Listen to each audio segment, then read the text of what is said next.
Mas, para você cristão,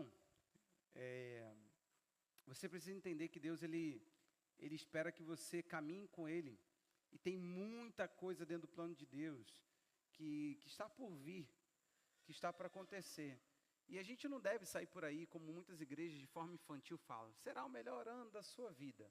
Meu Deus, se a gente fosse contabilizar, um ano tem que superar o outro, porque todo ano eles vão dizendo, a profecia deles é que o melhor ano da sua vida está por vir, é o melhor ano da sua vida. E daqui a pouco tu morre e tu está esperando o melhor ano. Acho que a gente está aguardando a eternidade.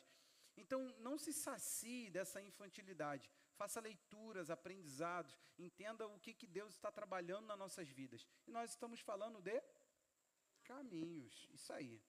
Nós estamos debaixo de algo maduro, olhando para a palavra de Deus, aprendendo com ela caminhos, aprendendo orientações. O que o Senhor ele tem feito é nos ensinar a andar aqui por discernimento. Nós não podemos andar solto, desorientado, desapercebido, esperando Jesus voltar, mas por uma displicência do tempo.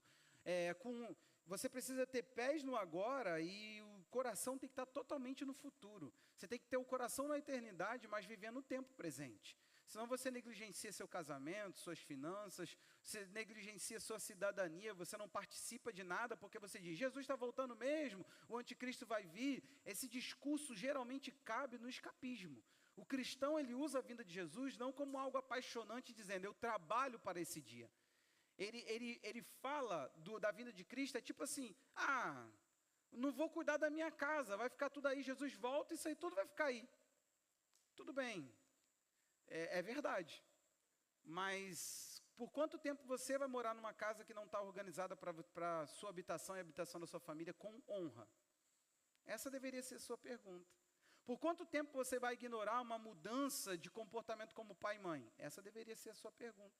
Porque, quer saber, eu estou só aguardando Jesus vir, esse Brasil que se exploda. Parece um discurso um tanto devoto, mas não passa de um discurso de escapismo. Entenda, se você espera o Senhor Jesus, olhe para a palavra, porque todo aquele que tem esperança de Jesus vir, está se santificando, pregando o reino dele, reinando em vida com Cristo, como diz Romanos 5, para quê? Para que o dia que Jesus vier tomar as nações, o reino ao Pai, entregar ao Pai, esse dia seja celebrativo para a tua vida. Talvez você está aguardando Jesus vir, e porque tu ouviu de uma igreja que toda lágrima vai ser secada dos olhos, e sim, está escrito no Apocalipse, mas é a conclusão de um plano soberano de Deus, de nos salvar e resgatar toda a criação. Deus, ele não está, presta atenção aqui, Deus ele não está, querido, caminhando para que você fique com a cabeça aluada lá no mundo da lua, lá no porvir, dizendo, quer saber, eu não cuido de nada, eu sou desligado mesmo, porque quando Jesus vier, não use isso como desculpa, use isso como algo que enganje a sua vida hoje. Estamos juntos? Então, se isso não gera nenhum engajamento, a Bíblia diz que os tempos estão findando, então nós temos que cuidar das nossas orações. Isso você não faz. Jesus está vindo, isso não é uma desculpa para você orar mais. Você está orando menos, está dizendo, os dias estão corridos. Então, ora-se menos, se santifica menos e diz, não, estamos esperando Jesus voltar. Isso é uma baita desculpa, das piores que você possa inventar. Jesus não cai na tua lábia. Você precisa entender que enquanto você aguarda esse Jesus, que vem, sei lá, fazer o quê? Resgatar uma coisa que não pertence a ele, tomar aquilo de posse, aquilo que não é dele. Então, ele está realmente aguardando você se despertar. Nesse tempo, então, que nós estamos vivendo, o Senhor ele está nos ensinando sobre os seus caminhos. Amém. Que a gente passe a honrá-lo, Senhor. É a minha oração, Pai. Não nos deixe mais, Senhor, negar nenhum dos teus caminhos. Pai, que cada caminho fornecido a essa igreja nos anos, ó Deus, sejam todos eles vividos na sua integridade. Eu te peço agora, Pai, que tudo que o Senhor nos orientou a tomar de direção, que possamos ir até o fim, Pai. A nossa oração é que o nosso coração se converta ao longo do caminho, te honre, sejamos gratos, porque todo o percurso proposto por Ti é bem sucedido, Deus. É para a glória e honra do Teu nome. E nós estamos aqui para Te glorificar, Pai, em nome de Jesus. Amém. O Salmo 119... versículo 59. O meu tema é referente a esse texto aí. O salmista nos dá o tema, na verdade não é meu, né? É dele. Está aí essa frase curta de um salmo muito maravilhoso. Querido, se você quiser, leia o Salmo 119, porções dele, e você vai ter algo muito gostoso. É um alimento sólido para a tua vida. Diz assim: penso nos meus caminhos e volto os meus passos para os teus testemunhos. É lindo demais. Senhor, fala no nosso coração. O Salmo 119 é um louvor à lei de Deus, aos caminhos de Deus. Se você for entender esse salmo, é daqui que tem aquele: como purificará o jovem seu caminho? Observando conforme a tua palavra. Escondi a tua palavra no meu coração, para eu não pecar contra ti. Desvenda, Senhor, os meus olhos, para que eu contemple as maravilhas de tua lei. São todos dizeres desse salmo, que tem em seus 176 versos. Maior capítulo da Bíblia, para você que vai no debate bíblico aí, se você for numa gincana, você já sabe, guarda aí, maior capítulo da Bíblia. E o menor? Hã? Judas, menor capítulo. Deve ser Salmo. Tem um Salmo que tem 3 versículos. Hã? Vai, Léo. Ô, Léo, mostra Batista aí, Léo, agora nessas horas. Oi? Menor livro vai ser Judas. Menor capítulo deve ser Salmos. 3 versículos. Tem Salmo de 3 versículos, 4 versículos. Deve ser Salmo. A gente não sabe, não dá um Google aí, brincadeira. Volta aqui. Então, nós temos esse tema aí proposto pelo próprio salmista: considero, penso nos meus caminhos, volto os meus passos para os teus testemunhos. Você está diante de um salmo que tem um louvor aos caminhos de Deus. Esse salmo aqui é como se em algum momento a gente parasse e falasse assim: gente, como é maravilhoso andar com Deus. É como se você parasse do nada e começasse a contemplar assim: meu Deus, o que me trouxe até aqui? O que fez com que eu vivesse essas realidades na minha vida? Então, eu precisei olhar para tudo que foi a minha história e não deixar com que ela me definisse. Eu precisei me curar, eu precisei perdoar, eu precisei pedir perdão, eu precisei mudar muito a minha mente, pensar, raciocinar, e tudo isso eu louvo a Deus porque eu entendi o poder da meditação na palavra. Eu louvo a Deus porque eu posso olhar para os mandamentos de Deus e ver cada momento. Quem esteve aqui dia 31 percebeu vários momentos onde eu falei que o Senhor falou comigo, palavras vivas que construíram para mim o Jefferson que eu sou hoje. Então eu posso fazer como esse salmista, olhar e falar: querido, de coração mesmo, eu não sou produto de uma religião, não sou. Não preciso parecer, porque essa religião, ela cria um estereótipo, né? É fácil parecer crente, gente. Vou falar para vocês, é muito fácil parecer crente. Difícil mesmo é ter um interior transformado que agrade a Ele. Agora, aparentar é muito fácil, muito fácil. Eu pego lá os meus ternos, que eu tenho poucos, revezo aqui, e vão me achar o pastor mais ungido. Eu passo a ser mais ungido se eu vier de terno, e por aí vai. Você tem todo um linguajar que você tem que usar: varão, bênção, terra, manto. Está no deserto? Está na prova? Opa, dando glória a Deus, né? Amém, amém. Eu brinco, falo, eu convivi a minha vida inteira vendo isso acontecendo. Então, eu louvo a Deus assim como esse salmista, porque os caminhos do Senhor entraram em mim. E olha, a melhor coisa que tem é você poder olhar para a tua vida e falar assim: a gente vai falar ainda do tema, os meninos já anunciaram aí, considere seus caminhos, esse é o nosso tema, mas é interessante poder fazer como esse salmista, falar assim: nós não somos obra do acaso. Tem uma frase que eu amo de Casados para Sempre, quem fez aí, recorde, que diz que é perigoso você não saber, está lá na aula de semeando e colhendo. É perigoso você chegar num casamento e falar assim: eu não sei, simplesmente o nosso casamento chegamos aqui.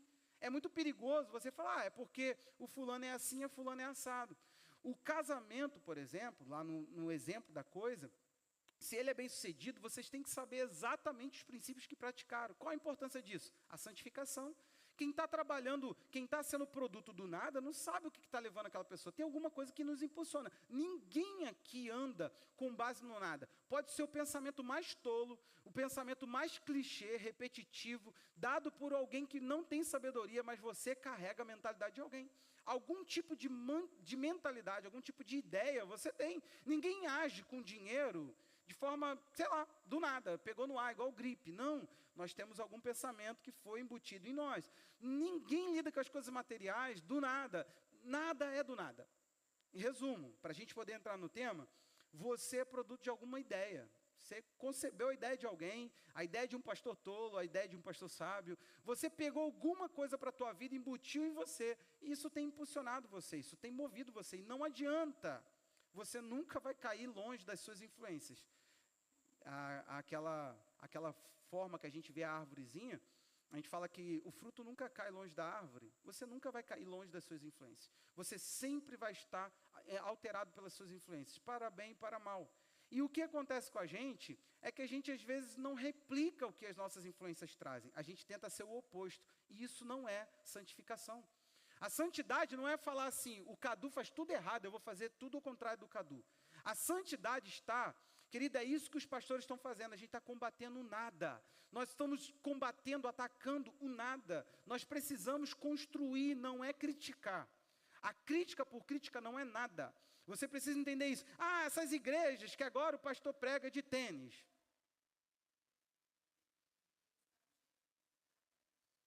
Entende? E o que me fala como eu firo a santidade, e eu boto um termo aqui de sambista, que é o santo é aquele que bico fino, mata barata, acessa qualquer cantinho. Se você me provar a santidade por trás disso, eu santifico minha vida. Você entendeu que nós não estamos fazendo isso? A gente está atacando por atacar. Nós estamos criticando por criticar. Entrou na moda, gente. Se você é um crítico, você cresce na internet. Você tem que entender que é um modus operandi. Então, preste atenção aqui. Toda ideia muito crítica, que parece jeitosa, que parece cuidadosa, ela pode no final não ter nada, ela pode ser vazia. Ela pode não ter nenhum tipo de santificação. E o pior de tudo, quer saber? Justiça própria.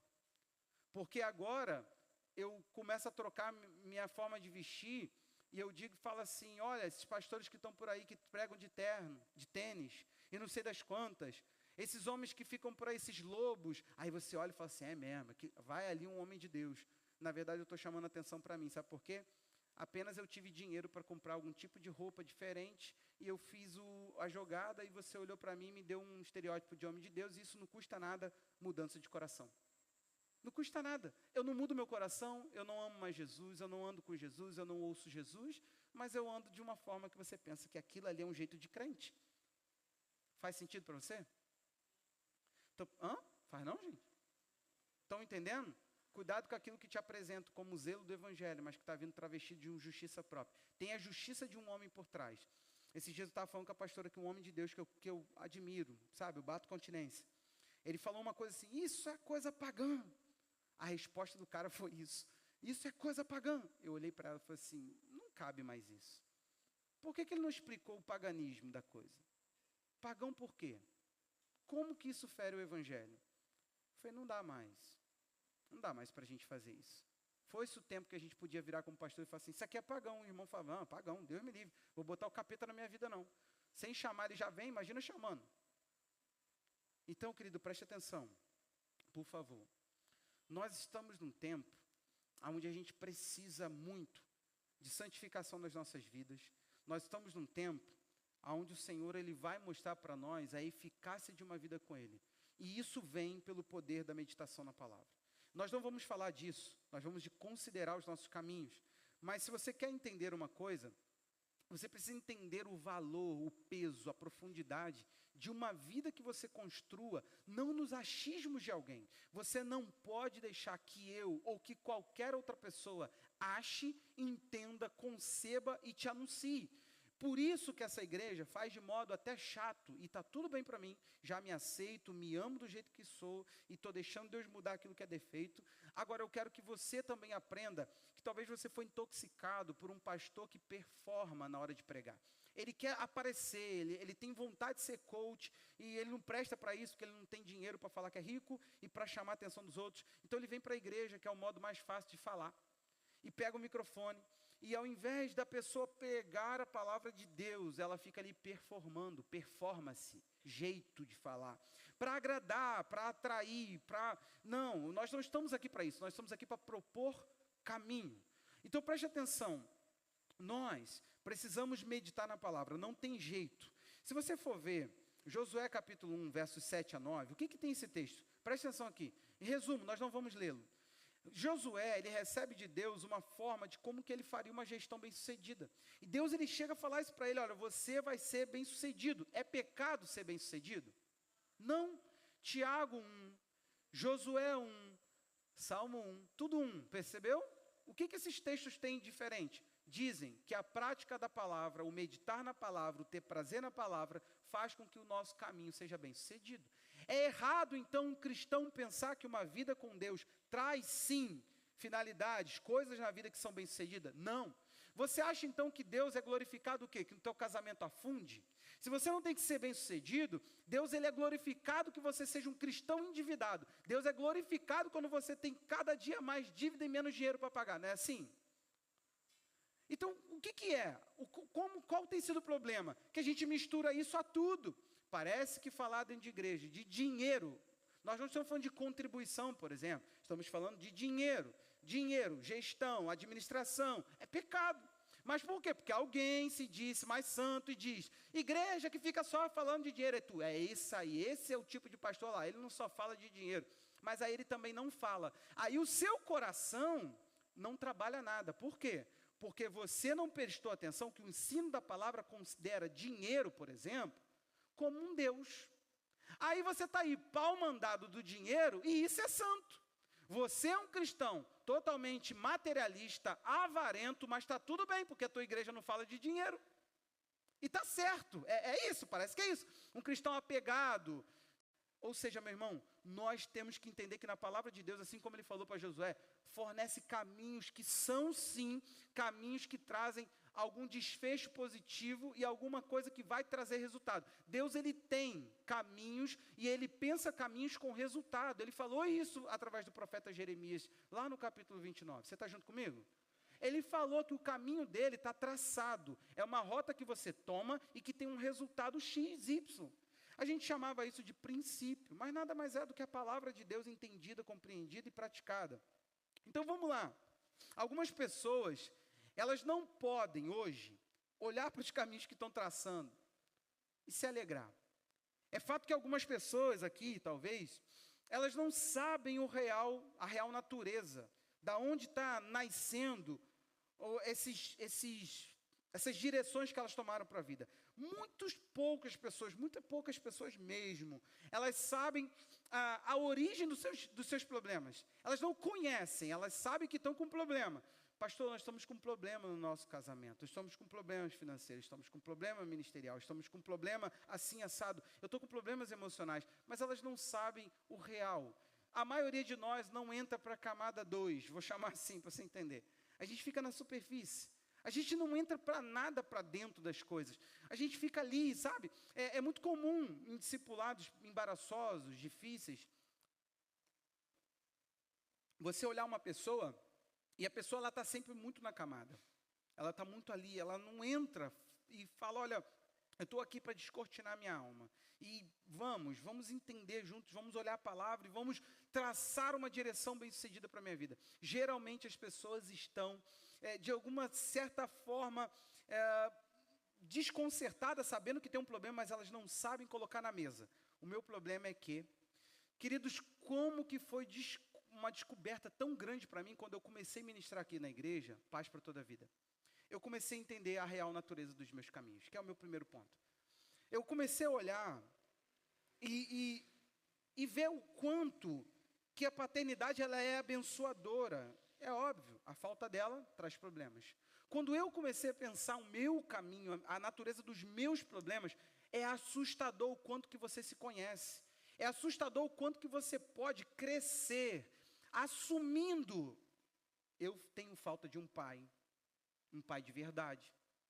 Como que pode, olha, é tão transformador você poder falar assim, eu preciso e vou abençoar e perdoar o meu pai, ou a minha mãe, ou X ou Y.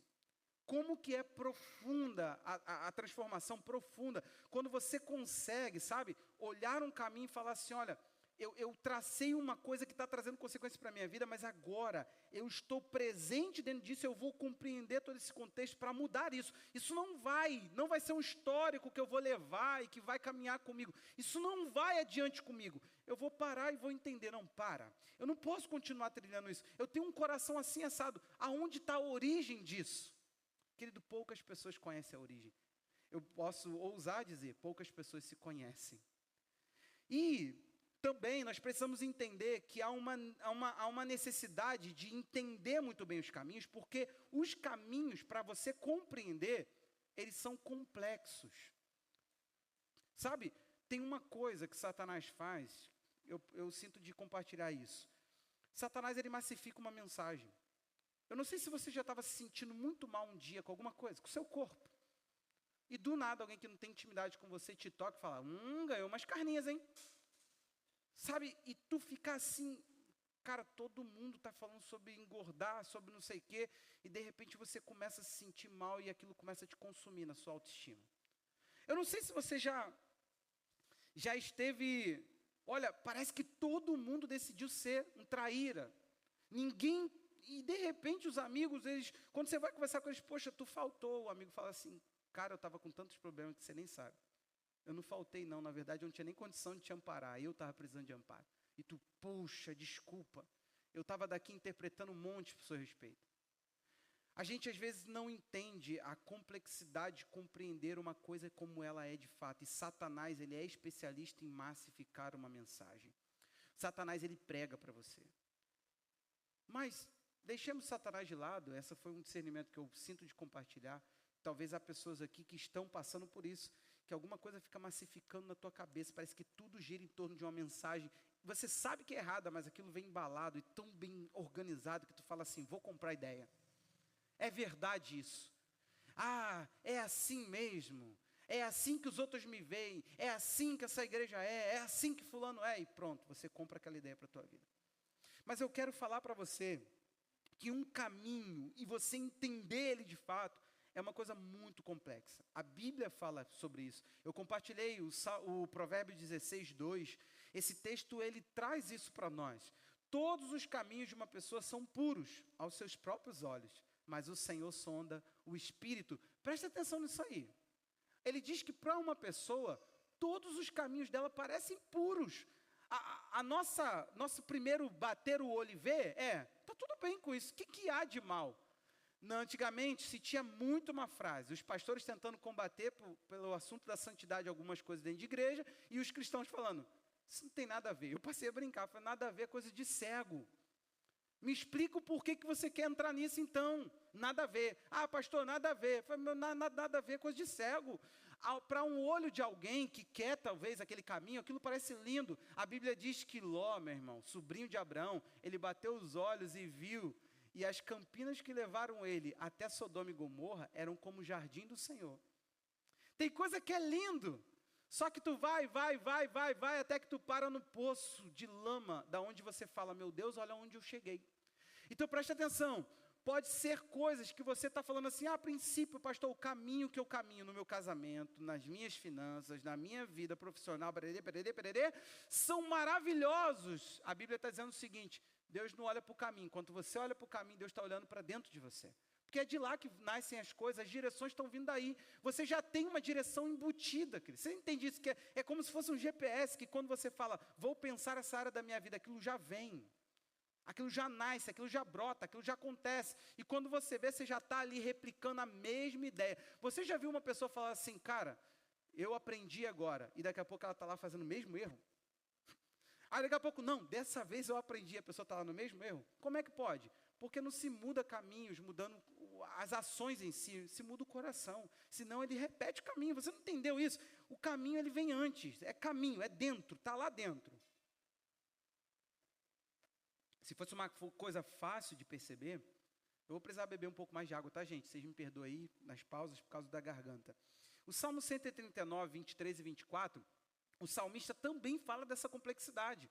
Esse salmo é aquele famoso salmo, sonda-me, ó Deus, e conhece o meu coração, prova-me, conhece os meus pensamentos. Ele está falando que é para analisar, tipo, me analisa, Deus, faz uma análise em mim. Aí ele diz assim, você vai me conhecer de fato, porque Deus sabe olhar para dentro e ver se há em mim algum caminho mau e guia-me pelo caminho eterno. Então a gente precisa entender que o próprio salmista está falando, eu não sei se tem, não tem como ver.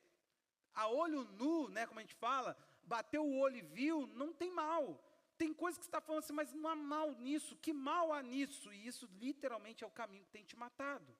É a coisa que tem trabalhado para que você esteja cada dia mais atrapalhado na sua vida. Então preste atenção, meu irmão, não é algo simples, não é algo que está ali exposto, é algo complexo. Se entender o porquê que você tem trilhado a vida da forma que tem trilhado, é algo muito, muito, muito complexo.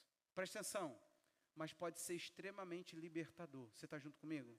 Se você começar uma rota de olhar para dentro, de considerar o caminho, de você entender o caminho, eu te garanto, meu irmão, de que isso vai te levar a uma autodescoberta. Enquanto você não souber quem você é de fato, as transformações não virão. E não pode ser considerações fajutas de meditação de um dia que você sentou e ficou olhando a praia. Tem que ser um negócio orado, pensado, e pode ser diante do mar. Mas tem que ser na companhia do Espírito Santo, porque só Deus consegue olhar o lugar mais profundo do seu ser. Enquanto você está olhando coisas externas a você, coisas muito periféricas, Deus está olhando aquilo que está no profundo, no escondido. Deus, quando Ele analisa, Ele vai lá onde tem que ir, Ele te mostra, Ele traz à tona. Eu me lembro do dia em que uma mudança muito brusca aconteceu na minha vida. Deus precisou me mostrar uma criança no ventre. Loucura, cara. Eu fiz regressão, não. Fiz nada. Eu, o Senhor e uma oração. Deus me mostrou uma criança querida, desejada, e aquela imagem não sai da minha cabeça. É como se eu estivesse tendo agora um telão dentro de mim e aquela criança está lá, mexendo os bracinhos, deitada numa posição assim, na barriga, e eu a vejo. E aquilo ali foi a coisa mais transformadora, porque eu perguntei para o Senhor, me mostra como o Senhor me vê. E Ele mostrou, querido, Ele fez isso através de tantas... Eu não vou contar a história toda, mas foi algo tão transformador. Fazer essa pergunta pode ser trágico, mas eu vou te garantir que o olhar de Deus ele é tão amoroso, que quando Ele te olhar e entender o que te falta, lembra da nossa uma coisa te falta? Quando Ele olhar, Ele bateu o olho no menino e falou assim, com amor, uma coisa te falta. O olhar de Jesus, ele vem com amor, e Ele não vai te acusar, te apontar, denigrir, acabar com o seu valor próprio, não, Ele vai com certeza levantar você. Ele vai te mostrar primeiro quem você é. Ninguém muda no Evangelho sem que primeiro tenha um encontro impactante com o próprio pecado, com a própria pessoa, como você é. O Evangelho tem conseguido jogar capas, querido, em pessoas que falam que estão trilhando o reino de Deus. Eles falam que estão no caminho do reino, e a primeira coisa que a gente fala é cobrir. A gente cobre, chamando de... Dentro daqui, nós não podemos chamar alguns pecados de personalidade, jeito de ser. É o seu jeito, Deus te ama com a sua singularidade, amém? Você é singular e Deus te ama, mas Ele também quer que você se forme, não pelo pecado que te modelou.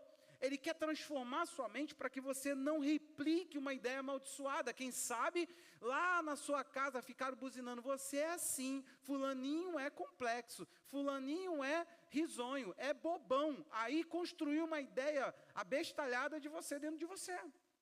E você assume essas identidades que os outros te dão. Coisa que você lá no fundo sabe que não combina. Você olha para você, os outros olham para você e falam assim, não combina com você. Gente, eu tenho achado tanta coisa esquisita que não combina com a pessoa. E olha que eu estou te falando de sentar, de olhar, de falar assim, cara, eu estou errado. Não, não estou. E de repente a família, é assim, buzinando que a pessoa é assim, quando tu fala assim, não tem nada a ver. E isso não é um caso, não. São vários. De família que conviveram, criaram filhos e agora fica, é assim, ele é assim. Quando tu olha assim, tu fala, não é possível.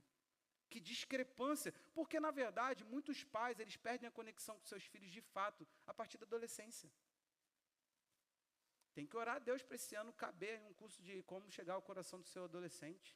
Alcançando o coração do seu adolescente. Porque eu vou te falar, os pais perdem, e dali para frente, o filho parece um estranho até que ele casa. Aí depois você acha que conhece, porque você viu seu filho um dia pelado e trocou a fralda dele. Conhecimento é uma coisa que se constrói, e o seu filho está em mudança. Você já considerou isso, que uma pessoa está mudando e você diz que conhece? Uma pessoa está se formando dentro da tua casa e você diz conhecer de trás para frente, frente para trás? Talvez não. Talvez está na hora de você bater um papo com seu filho e descobri-lo. Perdeu o interesse e está perdendo o filho. Algo que precisa ser, sabe, entendido, então, esse caminho, porque às vezes ele veio por um engano. Queridos, quantos falsos ensinos Aí, nós observamos que tem muita coisa que tenha encoberto os caminhos do Senhor. Falsos ensinos, cultura familiar, e você pode colocar aí o que você quiser. Talvez alguma coisa que você estudou, um conhecimento que você, uma teoria, uma filosofia que você absorveu para a tua vida, que está te lascando e você não está percebendo. Agora, é tão complexo e essas coisas precisam ficar nuas. Só o Senhor para olhar a gente de forma que a nudez não é agora do nosso físico, mas a nudez da nossa alma possa ser, de fato, exposta. Só Deus, Ele tem um olhar assim, sabe? E nós, às vezes, não conseguimos fazer isso. Você quer ficar, presta atenção aqui, você quer ter uma nudez na sua alma, uma claridade para enxergar por dentro? Converse sobre os seus problemas, faça orações sobre os seus problemas, sente com Deus e conte para eles o que está acontecendo com você, e fala, Deus, me ajuda a entender esse quadro melhor. Não fica lamentando, não, fala, Deus, eu estou causando alguma coisa para mim mesmo, eu tenho me prejudicado, eu tenho me sentido assim, me ajuda a compreender isso melhor. Lembra? Deus, Ele nos ensina sobre os olhos dEle, Ele vai nos guiando debaixo da vista dEle. Ele quer colocar a vista dEle sobre os seus caminhos e começar a orientar você, meu irmão. Só que você precisa de ter o zelo de entender que tem muitas camadas cobrindo coisas aí, mascarando coisas, e você vai, e 1, e 2, e relacionamento, e amizade, e pastoreio, e igreja, e tudo para você. Se você não consegue fazer uma coisa dar certo, você muda aquilo de figurinha. Até quando? Eu não sei você. Eu temo. Quando entra ano, sai ano, e as minhas escolhas estão me dando os mesmos resultados. É o que a gente chama na questão da alimentação de efeito platô. A pessoa começa a entrar ali, ó, o exercício não faz mais diferença, a alimentação, está na hora de mudar alguma coisa.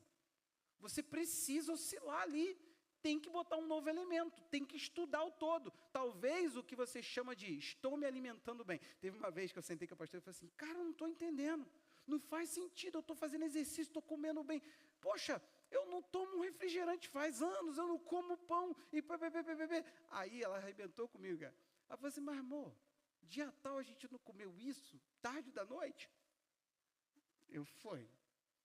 Aí tu, comer tarde? Tiro no próprio pé. Aí daqui a pouco ela, isso.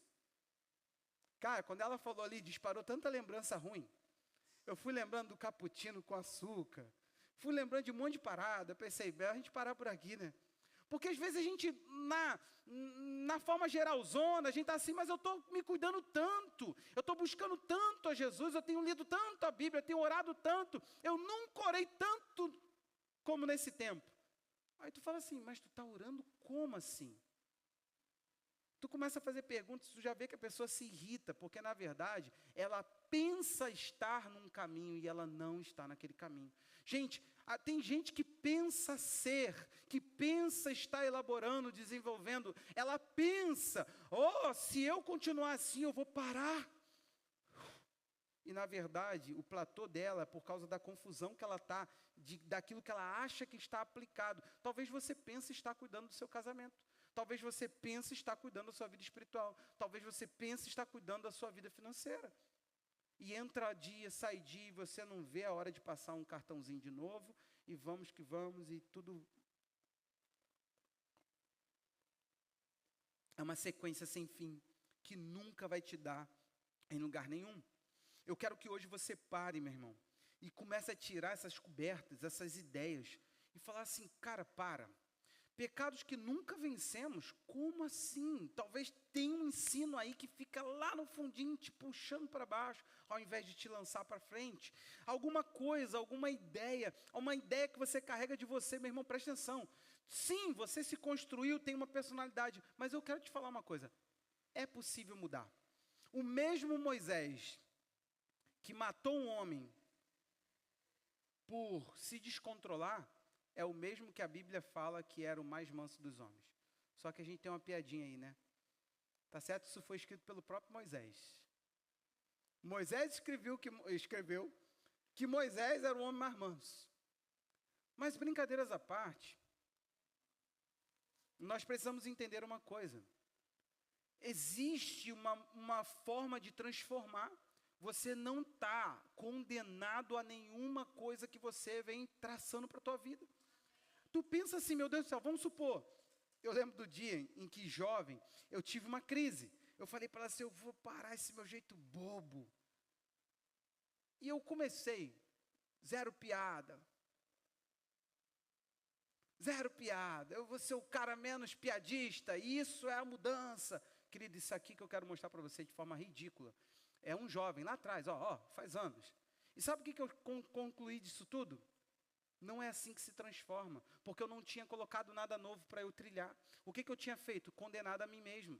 Eu tinha entendido que eu estava errado, eu tinha entendido que aquilo não era adequado. Aí eu comecei a entender que existem momentos, querido, que você vai tentar brincar comigo, que não é o momento que eu quero brincar.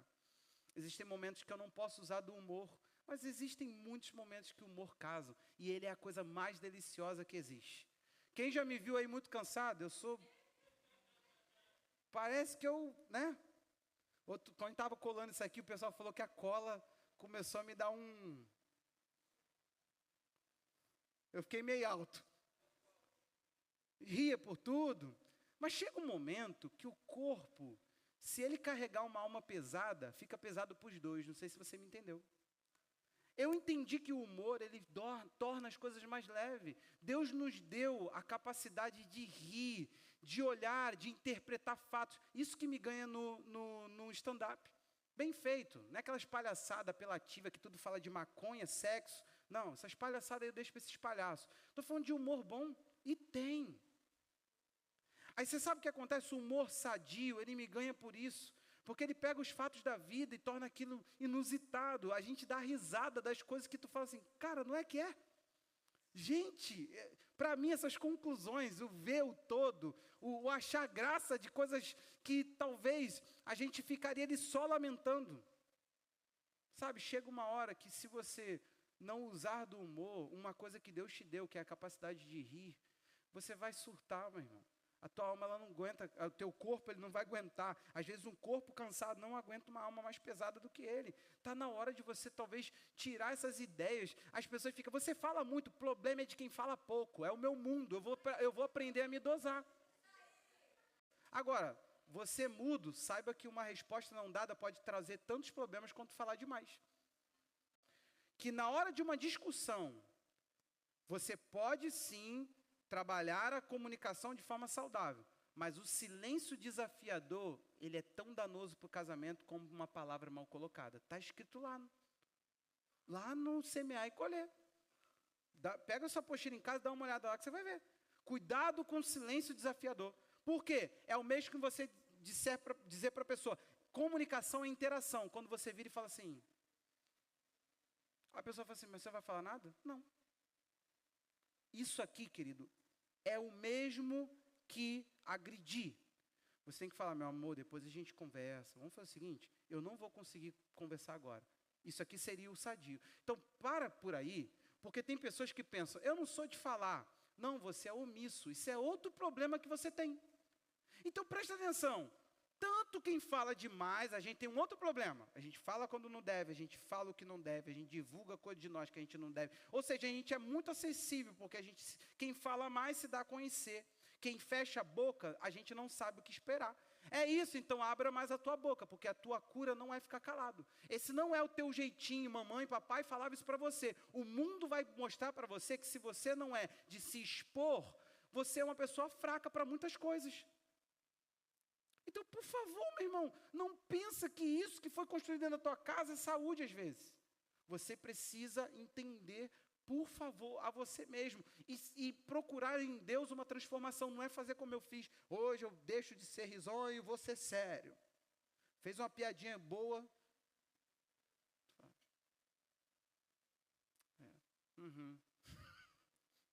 Meu Deus, que piada boa. Eu falo com a pastora, tem piadas que eu queria para mim. Eu que tinha que ter pensado nessa piada, é muito boa. Às vezes eu não estou nem rindo da piada. Eu falo, meu Deus, que piada boa. Eu aprecio a boa piada. Então preste atenção aqui. Quando você entender bem, preste atenção, você precisa entender bem os caminhos que você tem traçado. Daí, você vai poder fazer o que o salmista fala. O Salmo 119, 32, ele fala o seguinte, olha que texto maravilhoso para você guardar no seu coração nesse tempo. Percorrerei o caminho dos teus mandamentos, quando me deres mais entendimento. Você precisa entender que você só percorre quando você entende. Está aí te mostrando a sabedoria. Então preste atenção, primeiro eu me entendo, para depois eu entender o caminho que o Senhor quer para mim.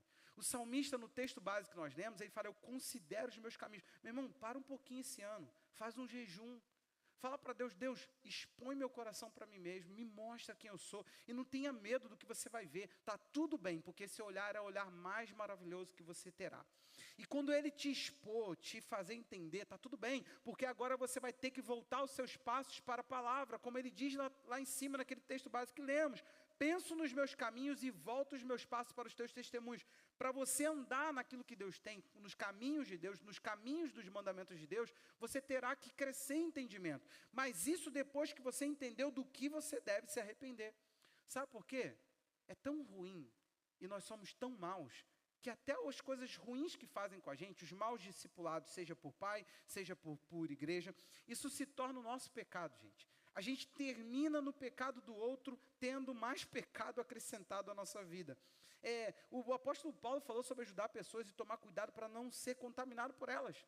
Então, você precisa entender esse problema que a gente tem.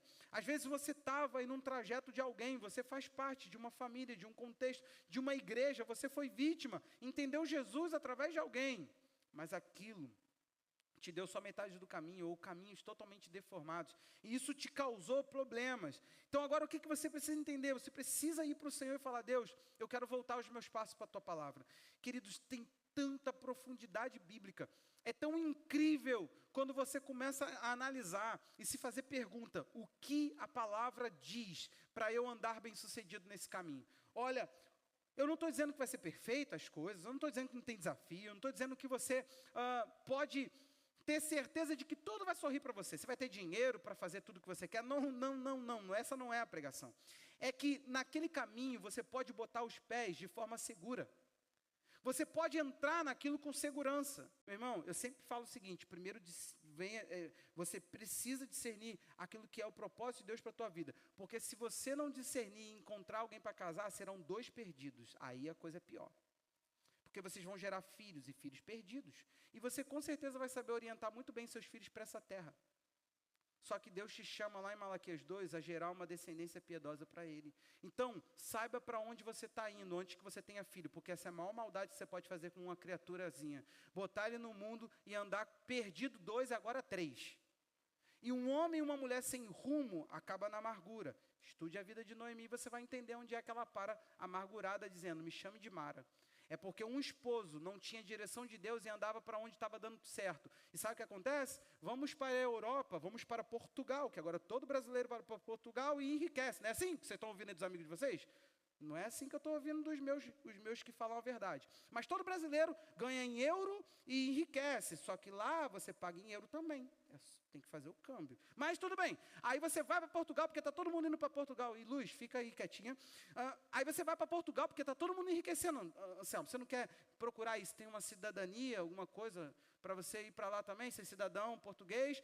Aí você vai para lá. A maioria dos casais que tomam a ideia de seguir uma bênção, querido, a ordem as coisas são enviadas como recursos. Se você segue o resultado, provavelmente você para sem ele. Ou com ele e sem algumas coisas que são muito mais preciosas.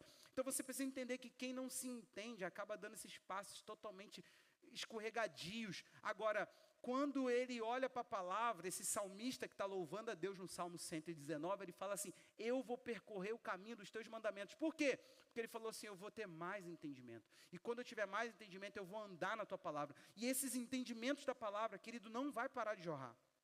E isso vai causar o quê? Segurança. Você vai poder pisar no poder da palavra, falando, olha, é aqui um lugar seguro.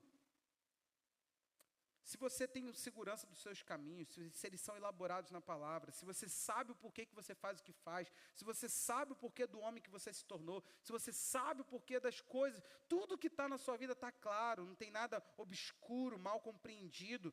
Olha, se você tem noção de tudo, sabe, você pode fazer essa oração. Salmo 119, 133, vamos lá olhar.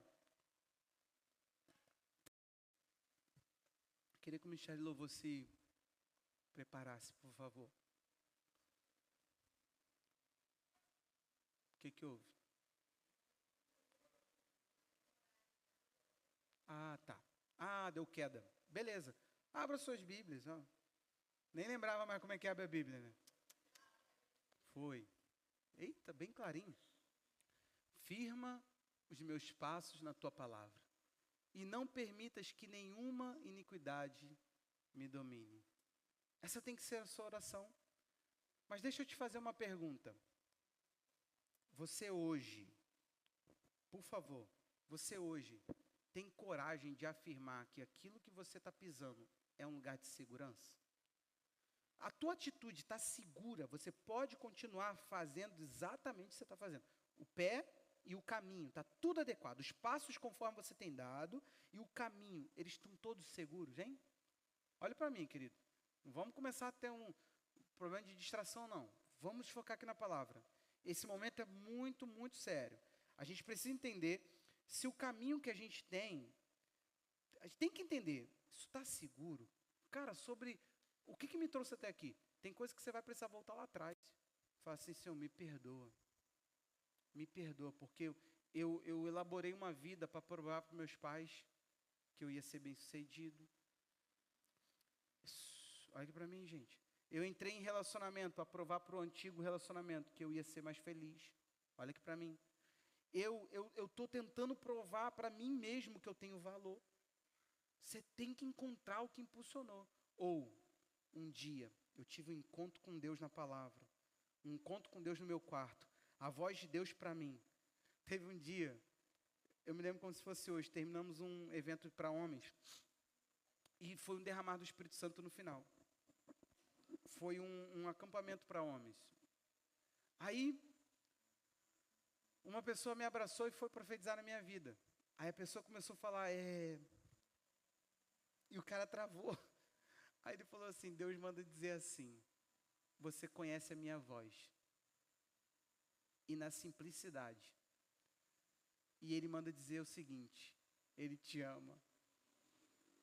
Foi muito engraçado, por quê?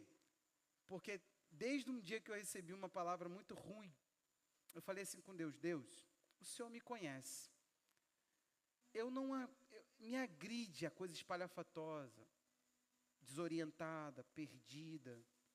Me agride essa coisa meio, como é que eu vou dizer?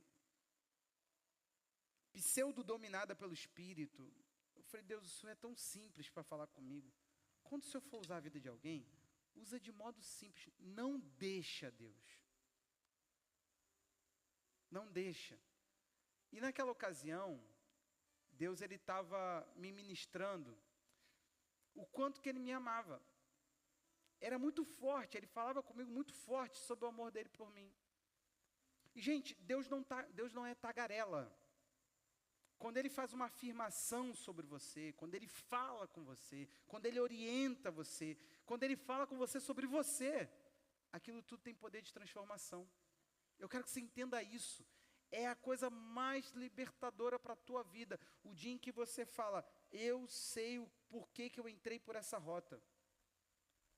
Pastor, lá em casa, eu honro meu marido. Eu não vou divergir com meu marido. Eu não vou diminuir a força do meu marido porque eu não quero ser uma mulher empoderada. Eu não quero ter poder de nada, eu quero ser uma mulher. Deus, quando Ele concebeu a mulher, Ele concebeu a mulher como uma mulher forte, querido. Como uma mulher saudável. Uma mulher não é capacho. Isso tudo veio da carnalidade. O subjugar, o fazer da mulher um objeto, uma coisa, um bem. Isso tudo é da carnalidade de homem. Se você casar com um homem santificado, ele vai te fazer sentir uma princesa. Se ele entender o lugar dele de homem, ao lado dele você será realizada. Esse é o problema. Nós não temos nem segurança se a nossa masculinidade foi forjada na palavra. A gente está pisando e aqui, ó. Sou homem. Entendeu? Está escorregando. Sou homem. Eu sou homem. Eu aprendi assim com meu pai. Está quase se esborrachando no chão. Está feio. Mas está chamando isso de masculinidade. Está chamando isso de relacionamento. Às vezes uma coisa confusa. Bagunçada. Teu cônjuge era mais crente sem você do que com você. Exercício para a gente começar a pensar. O quanto que nós levamos um ao outro para perto de Deus. Ou o quanto que a gente puxa, arranca. Está na hora de você olhar para você mesmo. E se você tiver firmeza, fala para Deus, não deixa que a iniquidade me domine. E mantém meu pé na tua palavra. Eu quero ter os meus passos, a cada passo que eu der, seja a tua palavra que eu esteja andando sobre. Sabe? Você pode ficar de pé? Começa a fazer esse exercício. Teve orientações, teve caminhos. Tiveram situações que Deus apontou para você e você está abandonando. Deixa o Senhor te dar agora a direção. Tem muita coisa que você vai ter que construir ainda, não a coisa em si, mas o arrependimento dela. Tem coisas que não tem como, se você não voltar lá atrás, para compreender melhor, para entender melhor, a transformação não vem. Ah, Pai, toca esse lugar, Senhor. Você pode ter agora o seu momento com Deus.